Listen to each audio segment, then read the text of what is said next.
On this episode of AV Week, we wrap up our week at InfoComm 2021. Bradford Ben is here, Megan Dutta, and a whole lot more. Join us as we look back on InfoComm 2021, education, and the value of going to the show. All that and more next on AV Week. The network for the AV industry. What are you listening to? This is AV. This is AVNation. This is AVNation. This is AV Week, episode 533, recorded Friday, October 29th, 2021. InfoComm 2021, part 2. Support for AVNation is brought to you by Crestron. This is AV Week, your weekly wrap-up of audiovisual news and information. My name is Tim Albright. I am your host. This is part 2 of us from InfoComm 2021 in Orlando, Florida. With me to talk about their week here is first and foremost Gina Sansevero from Atlas IED. Welcome, ma'am. Thank you for having me, Tim. I'm so excited to be here. And she has show voice. So. I have a little bit of show voice, but it's coming back. All right, good deal. Yep. Bradford Ben, which you guys have been watching ferociously, his in-studio stuff. So welcome, sir.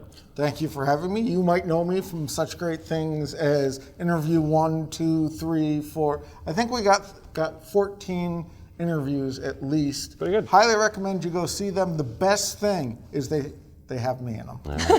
And last but not least, I don't think I've had you on since you joined Rave, but yeah, I think you did. I did? Okay, well, Megan Dutta, Hi. Who affectionately calls me her dad. I am not her father, just so we've said that. From Rave Pubs, welcome, ma'am. Hi, thanks for having me. Absolutely. All right, Gina, I asked a bunch of manufacturers this week, and I'll ask you the same thing. Okay. Was this worth it? Oh, heck yeah. Okay. Heck yeah, 100% worth it. For a couple of reasons, right? One is we get to be that first step back into a more normal AV community. And it's by no means normal, but it's that first step back. So we're really happy to be here for that, to witness that. I was telling everybody, we're kind of in the front of the hall, and those doors opened on Wednesday morning, and the energy came in before the crowd came in, right? You just felt this resurgence, this recharge, and you're like, oh yes, this is what we've done it for. Because I'll tell you, Tuesday I was ready to cry. It wasn't all that exciting. Wednesday was it was worth every penny, every moment, every blood, sweat, and tear to get to this point. I'm a little concerned. So you're saying that Tuesday you were ready to cry? And you were ready to cry Wednesday? Yeah. It's the trade show cry. And when I don't were know, you ready to thing. cry? I started crying on Thursday night after 8 hours of being in the studio with Matt staring at me. Those of you who aren't watching the video, Matt Scott, our beloved Canadian, was not able to make it. So we hung around and put flat Matt everywhere. So if you go on Twitter, you'll find him. He is about that tall, too. I think I shrunk taller. him a little bit. No, Yeah. he's a little shorter than you. Yeah. Megan, from your standpoint, besides the crying on Wednesday, what did you take away? Like, what Jenny mentioned, the energy. Did you feel that on Wednesday? Did you feel that this week? Oh, absolutely. I think the one thing we've heard, anytime you ask somebody about the show, they say the same 2 words, which is pleasantly surprised. Okay. Because I think the people that came here and they were all in, there's some booths like Atlas ID and HD Base T, they made it clear that they're coming here to come to a show and they're bringing it all. They're going full force. And I think you could really feel that. And everyone is pleasantly surprised because I think we expected it to be a nice show and there were going to be people here, but I think there was more than we thought was going to be here. And you had so much time for networking and actually spending quality time with people and finding new manufacturers that you might never have seen because you're stuck usually in these big, 50 by 50 booths, and now everybody's downsized. It's kind of nice to be able to go see more people. I absolutely agree with that. It was so cool to see people come into our booth and not say, I have 10 minutes, give me your pitch. More like, this is beautiful. You guys have done a great job. Tell us what you brought. And by the way, can we sit down, have a cup of coffee, and talk about how your year has been? European almost, right? Yes, it has a very ISE feel with a much more intimate kind of energy to it. And I think Corey, we were at dinner last night with Corey, and she made a really good point. As like Corey Schaefer at QSC was you're not talking to somebody, and then you see somebody behind them going, waiting. So you have a line full of people waiting for you because you have that time to actually engage with people. Yeah, that's true. And we were consistently busy but not in a chaotic way, which really helped set the tone for the entire week. You must have said something good because he's taking notes. Well, Bradford, I want to. She's pointing out my secrets, by the way. I want to. I was doing the same If you're going to thing. talk about the crying, we're going to talk about the notes. That's fine. That's fine. I do the He exact mentioned the same crying. I did. She started it. You Sorry. paid the price Started. for Bradford's mistakes. Usually it's the other way around. In case you're wondering when I lost control, that was it right there. I've been being good and not taking control yet. So Tim, what's your question for me? You worked for a number of years as a manufacturer. Yes. And I want you to put that hat back on for a moment, if you would, please. Okay, it's on. So both in part one and now in part two, both Gina and Megan have mentioned this. There's more time, deeper conversations, longer conversations. That's a fantastic thing. But in 22 or 23 or 26, when this show and others get back to normalcy, a normal capacity, a normal volume, how do we continue that? So I actually think that burden's on the manufacturers. Okay. Or the sales reps or the distributors. It's not on us as the end users and specifiers and consultants. It's on the manufacturers. And I know in 2019 and 2018, I made the exact same statement. I feel like I'm being rushed and someone's looking over my shoulder because either A, there's a bigger dollar sign behind me, which I understand business is business, or B, it's just the people are so tired that they're just talking to each other. Mm-hmm. And I'm hoping that this show has shown that if you spend time with people and get to know them and don't just say, here's this product, we put everything in it in the kitchen sink, it will solve every problem for you. Instead going, what problem can I solve for you? I think if the manufacturers and the sales channels start to understand that, it'll start to differentiate and start to become a better show, because as I've been talking with the interviewees, I've purposely been looking at their website beforehand and then going, okay, tell me about all this stuff. And that's what a lot of people have been doing through the pandemic, is look at the website, see about it, then maybe call about it. Whereas now you have the chance to actually have a duplex conversation with someone, talk with them. And I think if manufacturers don't build upon that, or the sales channel doesn't build upon that, we're losing something that we've worked hard to gain, because we've had virtual shows. There's a virtual event next month we're going to be attending. Atlas has had shows. Rave's been having shows. I've been having shows for you guys.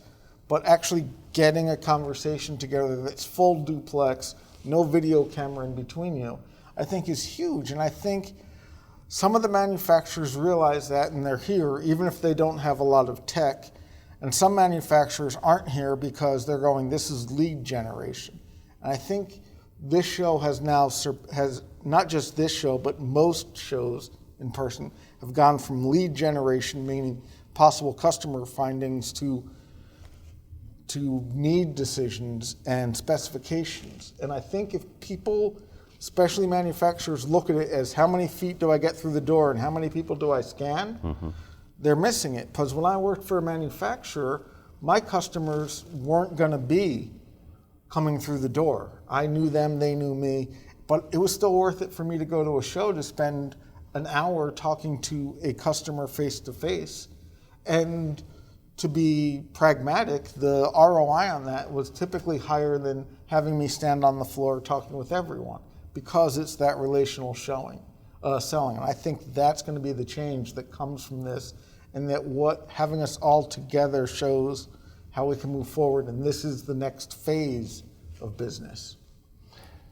Gina, I asked some of the manufacturers in part one this kind of same question: is there something that what did you learn this week with this type of show and this InfoComm that you either are going to take away or that you could take away to make next year or the year after that better or more, engaging, or to help your sales staff really kind of get into in front of the customer? Yeah, so I think our answer is two-part. The first part is that the humanity aspect, the compassion and empathy component is needed. It's real. I mean, I've never seen our industry so polarized as it is now. And I think that this week we forgot about that to a certain extent. Now, I haven't been super on social media or, really engaging a whole lot this week because obviously other responsibilities. So maybe that's just me kind of putting that aside, but I really feel like this community is healing a bit. And that this has expedited it, and I hope to bring that next year because we need to share it with those who aren't here this year, right? Yeah. So definitely that humanity, that empathy. The other part of it is, my goodness, we, like Megan said, we brought it, but we brought it in a very focused and very unobtrusive way. We have a modern booth, a wide open booth. Makes people feel comfortable, want to walk in. We brought fluffy plants, lots of fluffy plants, but just to warm things up a bit. And we brought a team that enjoys working together. Yeah. And so you see, when you're walking by, you see people smiling, laughing. You're engaged with that. You're drawn to that. And I think that's something that we're going to really keep an eye on. We brought a pared down booth staff this year, and they work so well together. So next year we're going to have a much larger booth staff, but all people who work well together, all people who really enjoy each other's company. It makes such a difference with the energy of the booth and how many people want to actually walk in and say, tell me about that joke you just told because I heard it from over there that people were laughing, right? So I think those two things are what we're going to kind of harness for next year. No, absolutely. Megan, you and I get to hang out again before the end of the year, November 30th in Dallas. Yes, I'm so excited for that. E4, Almo's E4. That, and the reason I'm bringing that up is because that's going to be a hybrid event. There will be portions that will be online and portions that will be in person, kind of what you and I are doing, right? There's going to be can we say that there's going to be a hologram presenter? Is that like public or? Well, I guess it's public now, Tim. Okay, it's Wait up, $20, No, Joshua. stop at the $20. But so one of the aspects that InfoComm introduced this year, and there's differing views on the uptake of it, but it was the virtual part, right? Folks who weren't able to come here were able to experience it in some limited capacity. They did not have every session, and it did cost, there was a cost to it. When you look at what you and I are doing, and obviously we haven't done it yet, so I can't speak to exactly what worked and what didn't, but we look at that compared to the streaming portion of InfoComm this year. What can they do better next year and the year after that? Because it seems to me, at least, that there's a sense that the virtual part is going to continue. Yeah, I haven't seen much of the InfoComm virtual coverage because I've been on the show floor, but so I'll give my basic opinions without saying InfoComm didn't do this or didn't do this. Disclaimer. But what we're going to be doing at Elmo is really engaging the virtual viewer. So, our team will be there, obviously. Your team will be there. They'll be talking on the stage, but what Tim and I are going to be doing is pairing up and speaking to the online audience. So it's not just going to be like, hey, and now the presenter's on stage. We're going to be talking about what they're talking about, having the audience ask us questions specifically that we can ask the presenter, or the audience can vote and they can say, Megan and Tim, we really want you to go check out this booth. We want you to do this or that. So it's really engaging that virtual audience in a different way than just you're seeing somebody, in a square on a stage. I love that. You're like play-by-play commentators. I just said we're going to do the color commentary. Yeah, I love that. What a great idea. Did Megan? It wasn't. Yes, I'm certain she did. And just so it's been said, I 100% give Megan credit for Flat Matt, where we put Matt Scott and film all over Twitter. That was 100% her idea. Thank you. Bradford, you were sequestered in this room the entire time for 75 hours a day. Yes. What did you take away from this show in general, even though you were sequestered? And what's one or two things specifically that you're going to walk away from? So I'm going to walk away. You need to wear comfortable shoes. That's probably not what you want to hear. Yeah, but can we add, you should change them in the middle of the day too, because that makes a world of difference. Does it? I did that yesterday because Barbara does Really? it every day. Yeah. Shout out to Barbara with her Laskowski from 25,000 pairs AVIXA. of shoes, Yeah. but I changed it in the middle of the day yesterday and I was like, this is life-changing. Okay. Yeah.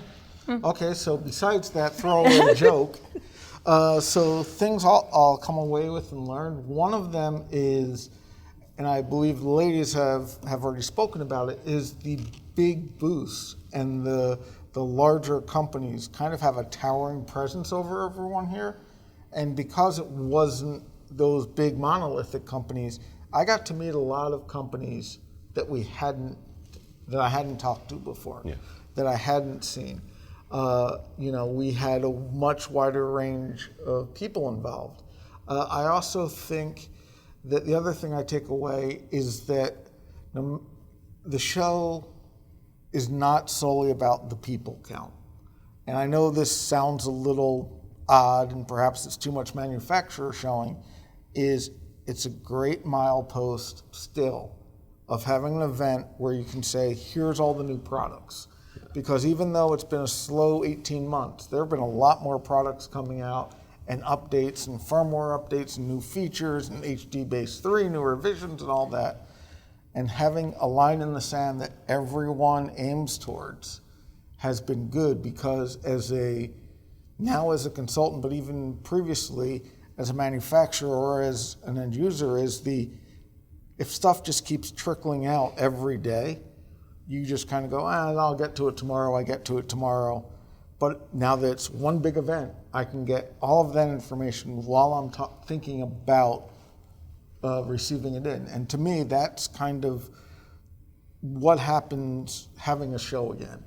And that was new and big, because I found out about new products. I found out more about protocols I've been using for years. But the fact that there was this date in time where everyone's like, this is new. Like the fact that AVIXA said, we're going to announce this here for their new partnership program. That's kind of big. Yeah, absolutely. All right. Well, Gina Sanseverino, if somebody wants to connect with you or Atlas IED, how do they do that? AtlasIED.com. That's the website. At Atlas_IED is on Twitter, Atlas IED on Instagram, Atlas IED on Facebook, Atlas IED on LinkedIn. And then for me, it's at Gina Sands on Twitter. You can find me on LinkedIn. You'll find my dog and some food pictures on Instagram. And you can connect with me by going through the Atlas IED Contact Us page. And it has my email address up there. So there's tons of ways. Tons of ways. Totally connected. For those of you not watching the video, she is a unicorn today. Oh, I'm a unicorn. It's the last day of InfoComm, and we have a candy trail going on. Yeah. Hashtag candy trail. And there's a bunch of exhibitors. Oh, I don't even know if this is even It's not. It's necessary. 2 weeks ago. Oh, crap. That's all right. That's okay. I'm a unicorn today. Bradford Ben, how do people connect with you? You can connect with me at advisus.com, or just look for Bradford Ben on the search engine of your choice, bradfordben.com. You can find me on the Twitters lampooning Tim and his hapless bears. Well, I guess that's a redundant term. At Bradford Ben with 2 N's, which I start making fun of the Blues. Oh, wait, I'm not supposed to You can do that. Okay. That's allowed. And I'm not making any jokes about the Blackhawks. That's just wrong in so many ways. Correct. Yeah, All right, there are thanks. certain things even I won't make fun of. Megan. Oh, and by the way, thank you for being polite to me and putting the masks on. I know there have been some people in here who are like, why do you have masks on? You're not on the studio floor. I'm paranoid. I have reasons to be, so I want to appreciate all my friends. I also wore masks in all my interviews, and everyone I interviewed was masked up. It's important. Yeah. It's the show policy. I agree. There we go. All right, Megan, how do people connect with you or Rave? You can follow me on Twitter and LinkedIn at Megan A. Dutta, and you can follow Rave at RavePubs or ravepubs.com. And we have an event next week. It's the replay event. Be sure to check that out. We're going to be talking about everything that happened this year in AV, and also talking about InfoComm. And then you can catch me and Tim at the Alamo E4 in Dallas on November 30th. Yep. Thanks so much for watching this first segment of AV Week. To check out the rest of the episode for free, click on the link below or go by the website, avnation.tv. That's avnation.tv.